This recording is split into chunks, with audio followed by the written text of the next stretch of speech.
Hello.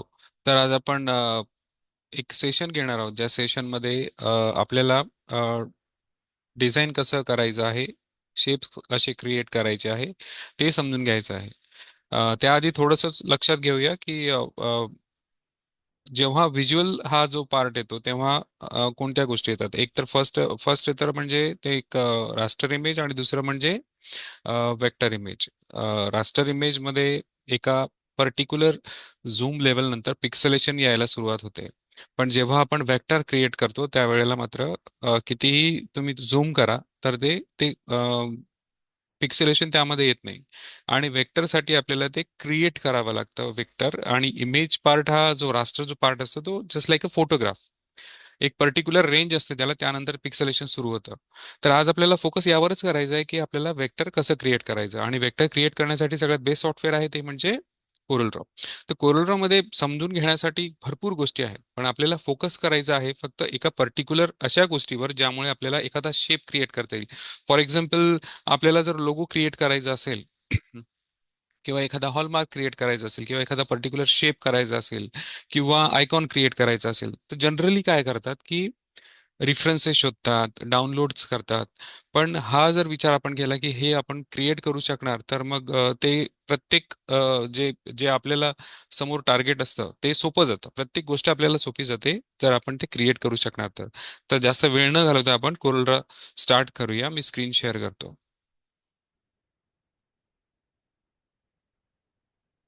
Okay, so coral start करतो मी. आणि त्यामध्ये आता पर्टिक्युलर फक्त आपण कोरल अगदी बेसिक फंडामेंटल गोष्टी लक्षात घेऊया. त्यानंतर मग नंतर पुढे एक एक गोष्ट समजून घेता येईल. सुरुवातीला आपण एक पेज ओपन करून घेऊया. हा एक तुमचा वर्क एरिया आहे. यामध्ये तुम्ही जेही काम कराल ते एकतर प्रिंट सुद्धा तेवढंच एरियामधलं होईल किंवा डिझाईन सुद्धा त्या तेवढ्याच एरियातलं कन्सिडर होईल. तर सगळ्यात आधी आपल्याला पेन्सिल घ्यायची या ठिकाणी. या ठिकाणी पेन्सिल असते. मी कदाचित समजून घेण्यासाठी माऊस मुवमेंट थोडी स्लो करेल. ही पेन्सिल आहे. ही पेन्सिल आपण घेतल्यानंतर इथे ड्रॉ करण्याच्या काही टर्म्स आहेत. म्हणजे जसं आपण पेंटमध्ये करतो किंवा फोटोशॉपमध्ये करतो किंवा एलस्ट्रेटरमध्ये करतो, कोरल ड्रॉमध्ये टर्म्स वेगळे आहेत. ह्या गोष्टी जर आपण समजून घेतल्या तर आपल्याला शेप अगदी आरामात आणि सोप्या रीतीने करता येतं. तर आपण ती सुरुवात करूया. सुरुवातीला पेन्सिल आपण घेतलेली आहे. हा तर म्हणजे जो नोट करण्याचा पार्ट, नोट्स क्रिएट करण्याचा पार्ट, तो माझा आवडता पार्ट आहे. तर तुम्ही सुरुवातीला क्लिक कराल. क्लिक केलं आणि माऊस फक्त ड्रॅग करायचा. बटन प्रेस्ड राहू द्यायचं नाही. फक्त माऊस क्लिक करायचा आणि त्याला माऊसला इकडे तिकडे असं रोटेट करायचं, किंवा तुम्ही लेफ्ट राईट कुठेही कोणत्याही दिशेला फिरवू शकता.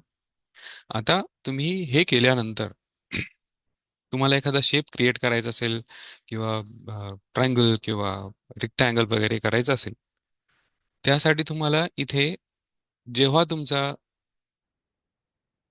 जेव्हा तुमची ड्रॉइंग सुरू झालेली आहे त्यावेळेला तुम्हाला सुरुवातीला सिंगल क्लिक करायचंय आणि नंतर तुम्हाला डबल क्लिक करायचंय. डबल क्लिक तुम्हाला यासाठी करायचंय की तुम्हाला ते प्रोसीड करायचंय. तुम्हाला डिझाईन किंवा शेप तिथेच थांबवायचा नाहीये. हा बेसिक लेवलचा शेप असेल. फॉर एक्झाम्पल, मला आता हा प्रोसीड करायचा आहे, तर मी डबल क्लिक करतो. डबल क्लिक मी केलंय त्यानंतर मी परत माऊस पुढे फिरवतोय विदाऊट बटन प्रेस करून. मी त्याला माऊसला फक्त ड्रॅग करणार आहे, बटन प्रेस न करता. लक्षात ठेवलं पाहिजे, कारण हे बेसिक, हे फार महत्वाचं आहे. हे आल्यानंतर पुढे गोष्टी सोप्या होतात. आता हा पुढचा जो शेप आहे, मला अजूनही प्रोसीड करायचा आहे. मग मी डबल क्लिक करणार. म्हणजे जितके मला नोड्स घ्यायचे आहेत तितक्यांदा मी डबल क्लिक करणार. आणि जेव्हा माझा पहिला पॉइंट आणि शेवटचा पॉइंट एकत्र येईल त्यावेळेला मला त्याला तिथे फक्त सिंगल क्लिक करायचं आहे. आणि कोरल यामध्ये तुम्हाला हेल्प करेल की तो लास्ट नोड कुठे आहे, आणि तुम्हाला फक्त तिथे क्लिक करायचं आहे. हा तुमचा एक शेप तयार झालेला आहे. तुम्हाला वाटत असेल की हा जो शेप आहे हा तर कसला तरी, म्हणजे जनरली आपण कुठेही क्रिएट करू शकतो हा शेप, पण हा याची सुरुवात आहे अजून. तुमच्याकडे 4 नोड्स आहेत. 1, 2, 3, 4. हे 4 नोट्स तुम्ही तयार केलेले आहेत. या नोट्स मध्ये तुम्हाला कर्व्स द्यायचे आहे. आता कर्व्स देण्यासाठी तुम्हाला एक टूल यूज करावं लागेल, शेप टूल. सुरुवातीला आपण पेन्सिल घेतलेली आहे. फक्त पेन्सिलचा वापर केला आहे, अजून कसलाच वापर केलेला नाही आपण. त्यानंतर आपण शेप टूल घेणार आहोत. शेप टूल यासाठी आपल्याला घ्यायचा आहे की त्या शेप टूलने आपण या ऑब्जेक्टला शेप देणार आहोत. आणि शेप आपल्याला द्यायचा असेल तर आपल्याला त्यासाठी त्याला कर्व्स द्यावे लागतील, म्हणून आपण हे क्लिक करणार. आता जेव्हा आपण याला सिलेक्ट करतो तेव्हा हे नोड्स ऍक्टिव्ह झालेले आहेत, म्हणजे यांना आपण शेप देण्यासाठी ते प्रिपेअर्ड आहेत. फक्त या नोड्सला, पर्टिक्युलर एका नोडला जर मी सिलेक्ट केलं तर तो सिलेक्ट झालेला तो सॉलिड वाटतो. हे बाकीचे सॉलिड नाही आहेत, याचा अर्थ तो सिलेक्टेड आहे. मी हा सिलेक्ट केला, मी हा सिलेक्ट केला. मला ऍक्टिव्हिटी कुठे करायची आहे ते सिलेक्शनवर नाही. आता हा सिलेक्टेड आहे, याचा अर्थ असा होतो की मला याच्यावर ऍक्टिव्हिटी करायची आहे काही. आता मला परत लक्षात घ्यावं लागेल की यात मला कर्व्स द्यायचे. कर्व देण्यासाठी तुम्हाला इथे एक टूल मिळेल, कन्वर्ट टू कर्व. लक्षात घेतलं पाहिजे मी काय काय यूज केलेलं आहे. सुरुवातीला मी पेन टूल यूज केलेलं आहे, फ्री हँड टूल पण म्हणतात त्याला. नंतर मग तुम्हाला शेप टूल, शेप देण्यासाठी किंवा ऑब्जेक्ट किंवा सॉरी नोट्स सिलेक्ट करण्यासाठी. आणि त्यानंतर तिसरा जो आहे तो कर्व. मी हा convert to curve tool select केला आणि तुम्हाला दिसलं असेल या ठिकाणी दोन लाईन्स आलेल्या आहेत, या नोड्स लाईन आहेत. यांना ड्रॅग क्लिक करायचं आणि माऊस बटन प्रेस ठेवायचा, ते मूव्ह होतात. क्लिक करा, माऊस बटन प्रेस राहू द्या आणि नंतर त्याला हळूहळू ट्रॅक करायला सुरुवात करा. हा असा शेप तयार होतो. शेप आता मला हा छान वाटतोय, पण अजून कॉम्प्लिकेशन्स यामध्ये येणार आहेत. तर कॉम्प्लिकेशन्स पण आपण बघू नंतर.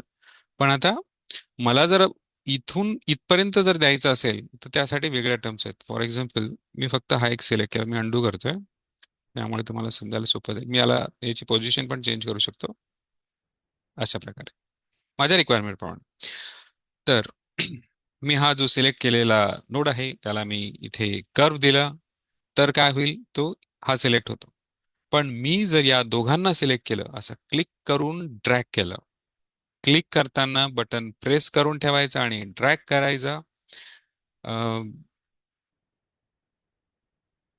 लेफ्ट साईडला सिलेक्ट, माऊस बटन प्रेस असलं पाहिजे तर ते सिलेक्शन होणार. दोन्ही नोड सिलेक्ट झाले आणि ते सिलेक्ट झाल्यानंतर मी कर्व वर क्लिक केल्यानंतर इथे तुम्हाला बदल काहीही जाणवणार नाही, पण तो इनेबल्ड आहे, ज्याला वेगवेगळा शेप तुम्ही देऊ शकणार आहे. फॉर एक्झाम्पल मी इथे क्लिक केलं, अरे बघा हे ऑलरेडी आपण दिलेलं होतं, त्यामुळे इथला शेप तो ऍड झालेला आहे.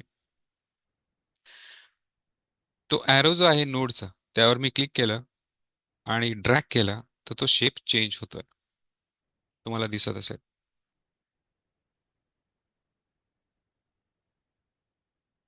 हे बघा, अशा प्रकारे आपण वेगवेगळे शेप्स या ठिकाणी तयार करू शकतो. हे बेसिक लेवलला आहे एक शेप क्रिएट करणं.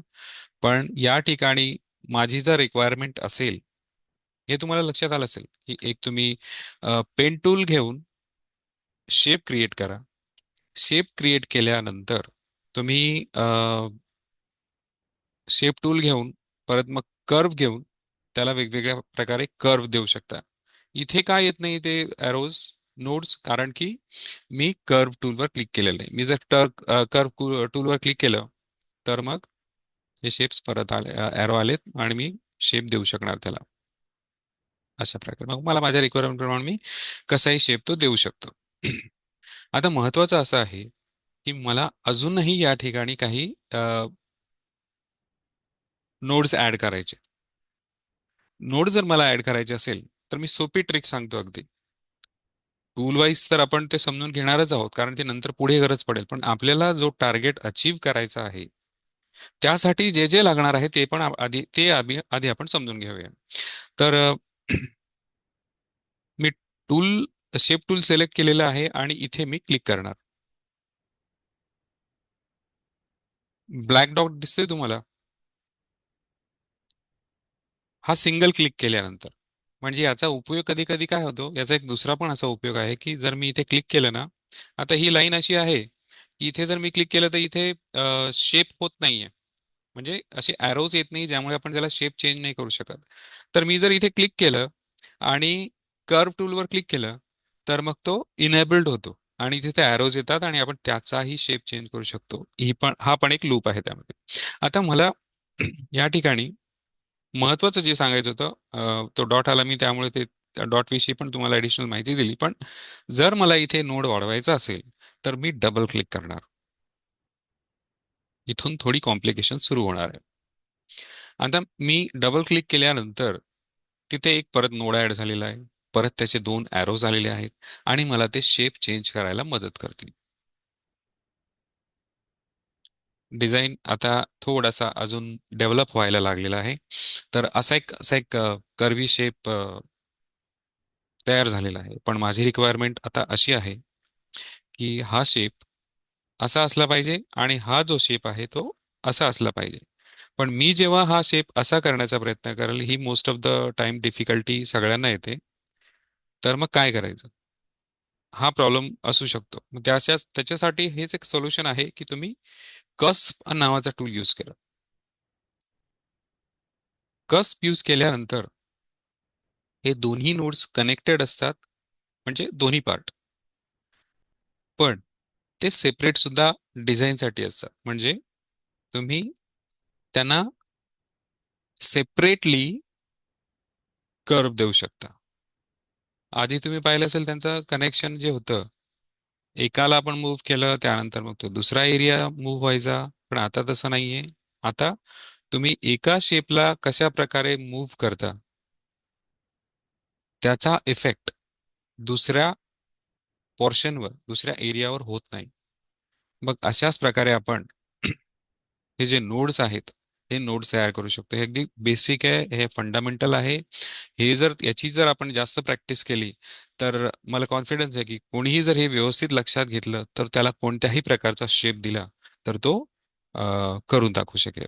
आता फॉर एक्झाम्पल हे अगदी बेसिक आहे. हे तुम्हाला लक्षात आलं असेल, मे बी थोडा स्पीडी काम केलं असेल. मी एक एक इम्पोर्ट करतो. हा एक शेप पेप्सीचा मी इम्पोर्ट केलेला आहे. आता असं नाही की मी याचं कॉपी करतो. प्रत्येक डिझाईनच्या वेळेला थोडंसं इन्स्पिरेशन असतं. तर आपण थोडंसं एक एक समजून घेण्याचा प्रयत्न करूया की मी हा जो शेप क्रिएट करणार आहे तो कसा करणार आहे. माझ्या डोक्यात एवढंच लक्षात आलेलं आहे की मला कर्व टूल कसा यूज करायचा आहे, शेप कसा द्यायचा आहे, एक्सेट्रा एक्सेट्रा, नोट्स कसे वाढवून घ्यायचे आहेत. तर आता माझ्या डोक्यात काय असेल, अगदी सोपी पद्धत जर मला म्हटलं तर मी असं करतो, क्लिक करतो. सॉरी, मी थोडं स्पीडली केलं वाटतं. ओके. पेन टूल घेतो आणि सिंगल क्लिक. आता मला डिझाईन प्रोसीड करायची. Double click. एकतर मी तिसरा नोड इथे ऍड करू शकतो किंवा मला नाही वाटलं तरी मी इथे परत त्याच पॉईंटवर ऍड करू शकतो. म्हणजे मी दोनच पॉईंट घेतलेत, दोनच नोड घेतलेले आहेत आणि मी त्यांना सिलेक्ट करतो. शेप टूल घेतला मी आणि त्या शेप टूलने त्याला सिलेक्ट केलं आणि मी कर्व टूलवर क्लिक केलं. याचा अर्थ असा होतो की they are enabled for curve. आता हे कर्व साठी रेडी आहे तर मी त्याचा शेप चेंज करतो. हे थोडस थोडी अजून प्रॅक्टिस केली तुम्ही कितीही झूम करा, पण प्रयत्न असा करायचा आहे की आपल्याला आपलं जे टार्गेट आहे ते अचीव्ह करता येईल. अशा प्रकारे मी फक्त दोन नोट्सला प्ले करून वरचा शेप अचीव्ह करून घेतलेला आहे. आता खालचा शेप मला मला नाही वाटत कोणाला डिफिकल्ट वाटेल यामध्ये की खालचा शेप मला कशा प्रकारे हे करायचा, ट्रॅक करायचा. अशा प्रकारे मी नोड्स ड्रॅग करतोय, बटन प्रेस करून ड्रॅग करतोय नोड्स. बस हा शेप तयार झाला. आणि ते कलर्स वगैरे देणं तो नंतरचा भाग आहे. नंतर मी याला जर मी शिफ्ट करायचं असेल, मूव्ह करायचं असेल, तर मग हा शेप टूल आपल्याला उपयोगी राहणार नाही. आपल्याला मग मेन सिलेक्शन टूल घ्यावं लागेल, पिक टूल घ्यावं लागेल. वेगवेगळी नावं दिलेली जातात त्याला. तर मग मी हे ड्रॅग केलं, तर हा एक शेप मी तयार केलेला आहे. जनरली काय ट्रेसिंग पण होतं, पण जेव्हा आपण एखादा ऑब्जेक्ट क्रिएट करतो, तर त्याची ओनरशिप आपल्याकडे असते. कारण काय की प्रत्येक ईच अँड एव्हरी अँगल आपल्याला यामध्ये मॉडीफाय करता येतो, कारण की आपण हे सगळं क्रिएट केलेलं असतं. क्रिएट केलेला ऑब्जेक्ट कधीही बेटर असतो ट्रेसिंग केल्यापेक्षा. त्यामुळे हे शिकणं फार गरजेचं आहे. आता हा शेप आपण कसाही चेंज करू शकतो. एक ऑब्जेक्ट आपण तयार केलेला आहे आणि याला कलरिंग देणं, याच्यात ग्रेडियंट्स आणणं किंवा वेगवेगळ्या गोष्टी करणं भरपूर आहे. ही फक्त एक छोटीशी इन्फॉर्मेशन आहे, फंडामेंटल आहे, ज्यामध्ये आपण आपण एक शेप ड्रॉ करू शकतो. फॉर एक्झाम्पल इथे मी कलर देतोय. हे अगदी बेसिक लेवल आहे, पण हे महत्वाचं आहे की तुम्हाला ह्या नोड्स, कर्व्स, शेप टूल यांना कसं युटिलाइज करायचं आहे ते समजून घेणं गरजेचं आहे. मला वाटतं माझं हे सेशन इथेच थांबवतो. थँक्यू.